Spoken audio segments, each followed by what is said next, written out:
Assalamualaikum warahmatullahi wabarakatuh. Di Indonesia sekarang sedang berlangsung yang namanya PPKM.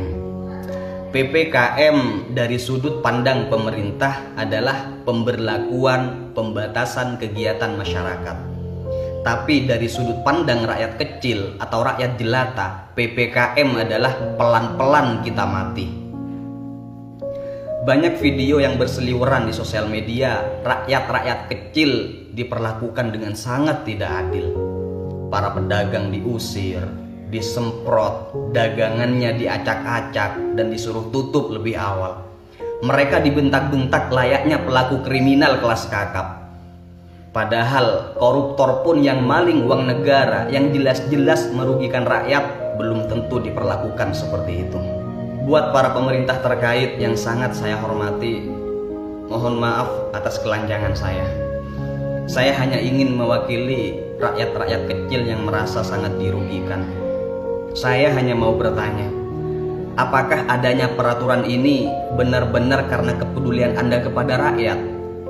Apakah tidak ada maksud lain? Kalau memang adanya peraturan ini atas dasar kepedulian Anda kepada rakyat, tapi kenapa seolah malah semakin menyengsarakan rakyat? Jujur, hati saya perih, Pak. Hati saya sakit sekali melihat beberapa video di sosial media rakyat kecil yang mencari rezeki untuk menyambung hidup diperlakukan tidak adil. Saya yakin-yakinnya mereka bukannya tidak mau mengikuti peraturan yang Bapak buat. Mereka bukannya ngeyel, Pak. Tapi karena mungkin mereka berada dalam keadaan yang dilematis. Jika mereka tidak jualan, dari mana mereka akan dapat uang untuk makan dan untuk menafkahi keluarganya? Dan mereka berdagang mungkin itu satu-satunya mata pencaharian mereka. Mereka berdagang bukan tidak takut corona, Pak, tapi mereka lawan rasa takut itu demi sesuap nasi. Bagi mereka berdagang keluar rumah belum tentu mati karena corona. Tapi kalau mereka berhenti berdagang dan berdiam diri di rumah, maka sudah pasti mereka akan mati kelaparan. Di antara mereka beraneka ragam, Pak. Ada yang harus bayar kontrakan, ada yang harus membiayai orang tuanya yang sedang sakit, ada yang harus menafkahi istri dan membiayai anaknya sekolah, dan yang paling inti ada dapur yang harus selalu mengepul. Kalau Bapak sih enak, gaji terus mengalir tiap bulan. Coba bandingkan dengan mereka. Dari mana mereka akan dapat uang untuk menyambung hidup, sementara satu-satunya mata pencaharian mereka adalah berdagang? Cobalah ajak mereka bicara baik-baik, Pak.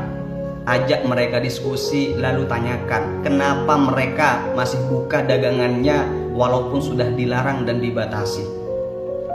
Saya yakinnya bukannya mereka tidak mau mentaati peraturan yang Anda buat, bukannya mereka mau ngeyel, tapi mereka didesak dengan keadaan ekonomi yang terkatung-katung.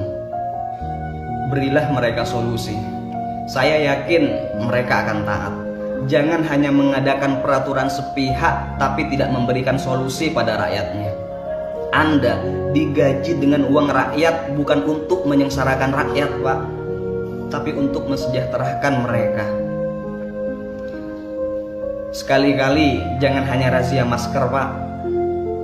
Cobalah melakukan razia pada rakyat-rakyat miskin yang membutuhkan bantuan. Jangan hanya anggaran corona yang diturunkan, Pak, tapi turunkan juga bantuan untuk rakyat kecil yang membutuhkan. Mereka rakyat kecil bukan tidak takut corona, Pak. Mereka takut, tapi mereka lebih takut kalau anak dan istri atau keluarganya di rumah tidak makan. Saya percaya corona itu ada, tapi saya yakin wabah ini pasti akan cepat berlalu jika diatasi dengan sejujur-jujurnya dan memakai hati nurani, bukan untuk kepentingan pribadi. Corona mungkin memang berbahaya, tapi belum tentu akan membuat rakyat mati. Tapi kebijakan Anda yang tidak adil dan menyengsarakan sudah pasti akan membuat rakyat Anda mati pelan-pelan.